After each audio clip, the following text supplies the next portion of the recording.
A lot of folks think direct admissions is a fast growth strategy, and that's not entirely the case. I mean, we had one conversation with a partner recently that was expanding into this space and was seeing a real significant growth in applications. And when we talked about like, okay, well, what's going to yield for the fall, they were assuming their applicant to start rate would stay the same. And the reality is it's not. Direct admissions applicants don't convert at the same level. Hit it! That's what I'm talking about. Wait! Okay, now, from the beginning. Hit it, boys. Welcome to Higher Ed Pulse, your Monday morning energizer covering insights and trends in higher ed marketing and enrollment. I'm Mallory Wilsey, bringing over 15 years of ed tech and marketing expertise to your earbuds. And I'm Seth Odell, joining the Pulse with my own adventures from leading marketing at top universities to founding Kanahoma, one of the industry's fastest growing digital marketing agencies. Each week, we bring you the kind of insider insights you typically only find over cocktails with your pals at a conference. It's fast, it's fun, and it's designed for you, the busy higher ed professional. You're not just listening to another podcast. You're checking the pulse of higher education. Higher Ed Pulse is part of the Enrollify Network, a robust collection of podcasts designed to help higher ed professionals like you grow. Explore our other shows at enrollify.org. Enrollify is made possible by Element 451, the next generation AI student engagement platform, helping institutions create meaningful and personalized interactions with students. Learn more at element451.com. All right, everyone, welcome back to the third episode of Higher Ed Pulse. Let's check in. Seth, did you actually show up for this one? I am here and I am ready and I'm excited. I mean, we ended on the cliffhanger at the end of episode 2. We weren't sure, so. You never know, but here we are. We're ready for another one. We're ready for another one. Although we both have Disney on the mind. I am in Orlando this week and going to Epcot tomorrow. The creamsicle in France. That's my pro Epcot tip. Anybody who hasn't been, you need to go get the creamsicle in France. And while I'm in Orlando, you're going to be at Disneyland in Los Angeles, right? Yeah, I'm going to Disneyland middle of this week for a couple of days with my 3-year-old daughter and our niece and nephew. And I'm super excited. It's an annual trip that we do each year for them. And weirdly, my 3-year-old is over 40 inches tall now. She is just shooting up like crazy. So she's eligible to go on like almost every ride, which is actually terrifying to me. But if they say she could do it, she wants to. So we showed her some YouTube videos and she's down for all these rides. So it's going to be a really fun week. I can't wait to see a photo of Lola on the craziest roller coaster at Disneyland or the Cars ride. Oh my gosh, I love the Disneyland Cars ride. Hey, folks, we're not just talking about Disney because we are excited about our trips, but actually, like, spoiler alert, we're actually talking about Disney in next week's episode. So you're going to have to hang on to that one and see why. Some good info. Yeah, that's right. It's going to be a good one. Yeah, we have some good stuff coming on that. Love it. All right. But today, we are actually going to be focusing on the topic of direct admissions. And so our first 2 episodes, Seth and I, we've brought some different links from Inside Higher Ed, the Dentsu report, a viral conversation we saw happening on LinkedIn. And it's been really fun, but Seth and I have been chatting and we both think that, it is very timely to talk about the topic of direct admissions. And so we're actually dedicating this entire episode to that topic. But I don't want to make the assumption that folks listening know what direct admissions is. So just kind of really quickly to give people a survey of the land, direct admissions in higher ed allows students to be admitted to a college, typically based on predetermined academic criteria, leaning on maybe GPAs and test scores, without the need for essays or lengthy interviews, right? The goal is to shorten up the process and simplify that college application experience, which we know for many students is super stressful. And it's often used by institutions or programs that are, looking to maybe increase diversity or specifically bring in more first-gen students. A lot of our customers at Element 451 who are using direct admissions are doing it for those reasons. And one other note on direct admissions, there's actually a different models, right? So there's 3 different models. The first is offering admission without submitting that application. It's just, hey, Johnny, you're in, welcome. Model 2 is offering admission before they submit that application, but they were intending to. And then the third model is that the student is more in the driver's seat here, and it is more of a student-led approach, but they are getting that acceptance offer without the need to complete a lot of paperwork. And for the schools that are using direct admissions, typically they're pointing to, one of many reasons. It's eliminating that application fee cost. It could be saving time, giving students more confidence. It could reduce the fear of rejection for them. We've mentioned this. It's simplifying a tedious and intimidating process. And allowing access to different student populations for Absolutely. institutions. So there's definitely a lot of reasons why to do it. A number of the companies that are in the space, right, are making a variety of promises for why a school might be interested in coming onto a direct admissions program. They're pointing to things like it's leading to more students actually attending college. It's reducing the time and resources required for marketing and recruitment. And it's allowing staff members to actually spend more time with the students who are admitted. So there's your survey. There's your landscape. Seth, jump in here with some hot direct admission takes. You got it. So I'll say, direct admissions as a conversation is definitely like top of mind right now this season, probably for a lot of folks. It certainly is for me and some of our partners. I will start with a caveat that anything that increases access to education, that increases diversity of applicant pool, I am absolutely supportive of. And so I'm supportive of things that increase access to students, especially first generation students or those that are maybe less familiar with the process and makes it more accessible. So I do love that. I will say that I think direct admissions is definitely a little bit of steak, but a whole lot of sizzle. And what I mean by that is I'm not sure it's exactly what people think it is. A lot of folks think direct admissions is a fast growth strategy, and that's not entirely the case. I mean, we had one conversation with a partner recently that was expanding into this space and was seeing a real significant growth in applications. And when we talked about okay, well, what's going to yield for the fall, they were assuming their applicant to start rate would stay the same. And the reality is it's not. Direct admissions applicants don't convert at the same level. So, I'm sure we're going to unpack. Niche put some data out. One point that I'll call out is they're saying it's about 10% application to start, which is pretty solid. But, the industry average that we see is 15% or higher. And so you are seeing that these aren't quite apples to apples. And so there's a lot of schools out there right now in February looking at their total applications that if they've played into this space, they're thinking they're trending really well for fall. But an application is not a start.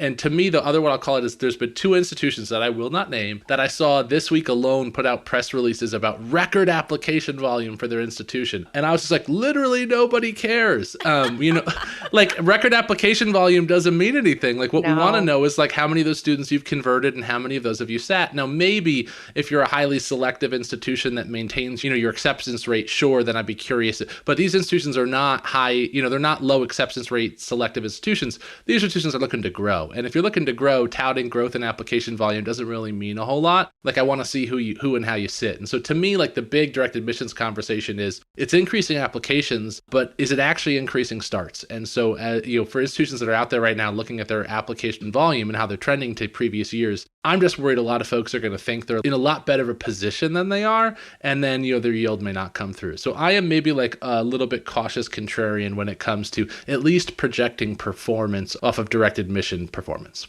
Well, can we also just call it what it is? Direct admissions is the credit card pre-approval process applied to college admissions. So there's some similarities. It's what it is. And don't get me wrong, that is innovation. I absolutely think that our industry is ripe for innovation when it comes to process and pricing changes. We think about maybe other pricing models that could be wildly applied to higher ed, I don't know, airline seat dynamic pricing.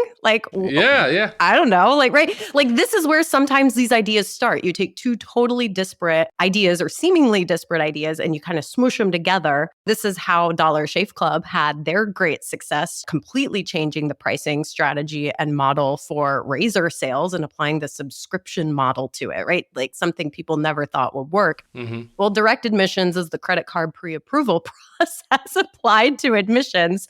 Maybe, I don't know, we could do an episode just on all these other pricing or process models and how it could innovate the industry. But that's kind of what it is. And I had the chance to chat and catch up with a friend of mine who's kind of deep in this space. And what he shared with me is that it's just really expensive lead gen right now. And I feel like that's tracking with your insights from what you're seeing out there too. Totally. I'll just say that I think that's spot on. I think direct admissions is closer to lead generation than it is to enrollment. So if you look at it on the spectrum of the funnel, it's a lot closer to the top than it is to the bottom. So whoever shared that with you, I would totally agree with that. Hey everyone, it's Mallory. I'm hosting the Engage Summit this summer in Raleigh, North Carolina. The theme of the conference is AI Got You. We're not just talking theories. This conference is your guide to understanding and applying AI at your institution. By the end, you won't just get AI. You'll be ready to lead your campus through an AI transformation. It's for everyone who wants to use AI to level up everything you're doing. Whether your focus is to recruit or retain, the summit offers a platform to learn, network, and bring back actionable insights to enhance your student engagement strategies. I hope you'll join me and some of your favorite Enrollify creators in Raleigh on June 25th and 26th, like Jamie Hunt, Dustin Ramsdell, and Allison Tercio. Use the discount code Enrollify50, and you can register for just $99. So join us at the Engage Summit this June. Learn more and register at engage.element451.com. We can't wait to see you there. Yeah. I'm also hearing that for guidance counselors, it's a bit of a headache. They're dealing with some very confused and stressed out students. And if you recall a few minutes ago, I said part of the reasons for doing direct admission programs is to decrease the stress. Well, when you're in the model where you are just admitting students without them ever having submitted an application, maybe without them even knowing your college brand, and then all of a sudden they're getting accepted, I mean, that leads to a very confusing scenario. Yeah, well, and I think that people aren't necessarily considering that. Like, what does it mean to offer direct admissions? Direct admissions is the beginning of the process, not the end. And it requires a totally different nurture sequence. And so, the way that you nurture an inquiry or the way that you nurture an application that comes through your own website has to be different. And I don't know that people are necessarily bringing unique nurture and comms strategies to direct admissions, because to your point, those individuals may not have the same relationship with your institution. They may not understand the value propositions of why to choose. And so it's great that they're now being accepted. They're likely to be accepted in many other places as well. The number of applications that an average student is issuing each year is growing. So students are applying to more schools, which puts even more pressure on each school to actually be able to engage those students in a more meaningful way. And I think that's definitely one of the pieces. It's like, I actually think the concept of direct admissions has great potential application in higher ed, but the idea that it just stops at the application is the mistake, right? That's where the initiation, and that's where the process begins, is at the direct application. But the real work is in helping that student make a decision for where to study. And I'm not sure a lot of institutions that are currently engaged in direct admissions are actually doing that in a substantive way. Yeah, I have encouraged our customers to think about direct admissions as perpetual yield. I like that. Because that's what it is, right? Like, you are just admitting somebody, and all the work that you would typically do to attract that prospect has to happen not now before they're accepted, but after they're accepted. And so it puts a little bit more work on the marketing communications team, to your point, to think differently about the communication strategy and workflow and how and what you are saying to these individuals so that you can indeed ease the stress and confusion in the process.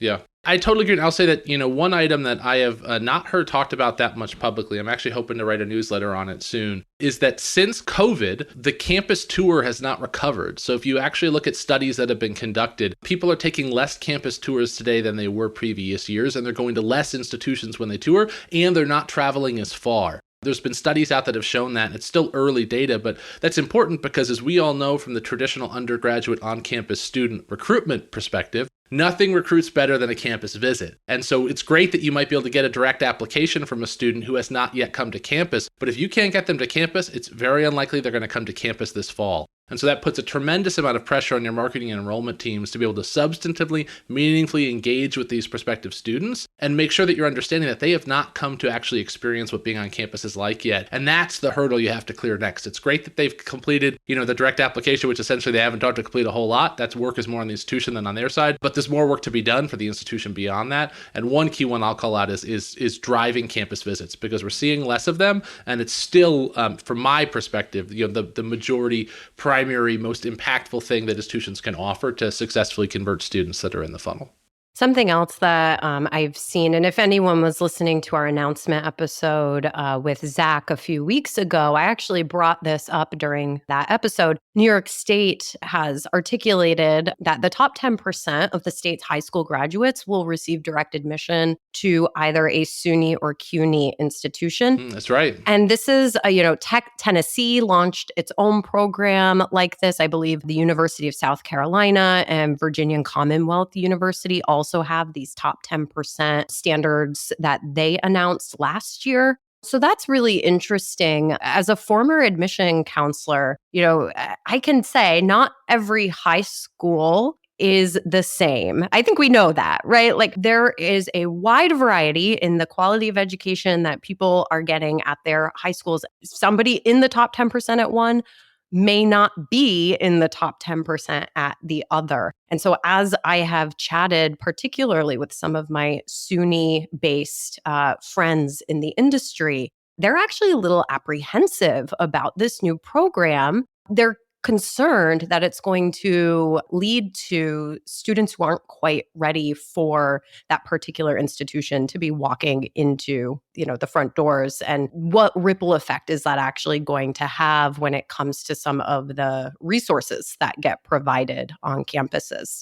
So that'll be interesting to watch. Especially too, because it takes, the institutions typically are looking for both fit and the ability for students to be successful. And that assessment is typically being done at the institutional level. The centralization of a direct admissions policy like that obviously removes that ability to make those decisions from the institution, pulls it to a higher level. I think within a public structure, perhaps that's acceptable and that's okay, but it's you got to acknowledge it. That's a big shift in who's making the assessment on fit and what's the criteria for that. And so I think that's super fair. And that's where, to me, the biggest things are why are we doing it? If we're doing it to increase access, increase options, that's great. But are we aware of the reality that we have to do more? Are we not relying on these numbers to try to predict fall? Because the reality is you're likely to yield a lot less. I don't know. These are all the things that are in my mind. The one thing I just want to call out is I would love for folks to find us on social and let us know if you're using direct admissions at your institutions and what your thoughts are for how you think it might yield for fall.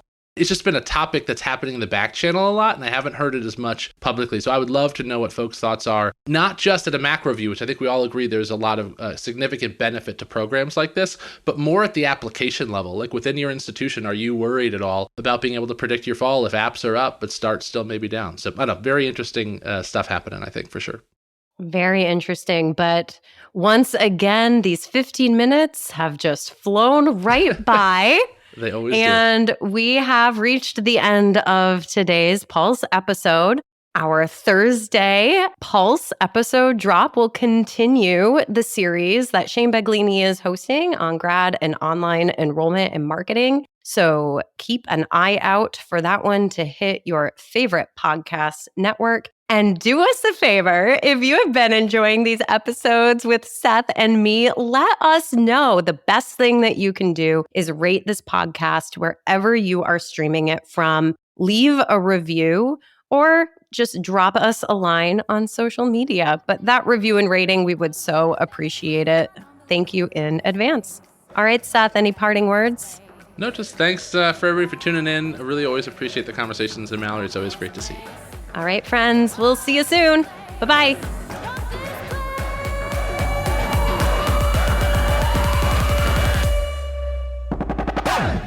The Higher Ed Pulse is part of the Enrollify podcast network. If you like this podcast, chances are you'll like other Enrollify shows too. Our podcast network is growing by the month, and we've got a plethora of marketing, enrollment, and higher ed technology shows that are jam-packed with stories, ideas, and frameworks, all designed to empower you to be a better higher ed professional. Our show helps higher ed marketers and admission pros find their next big idea and features a selection of the industry's best as your hosts. Learn from Brian Gross, Eddie Francis, Jenny Lee Fowler, and so many of your favorite leaders in higher ed. Enrollify is made possible by Element 451, the next generation AI student engagement platform, helping institutions create meaningful and personalized interactions with students. Learn more at element451.com.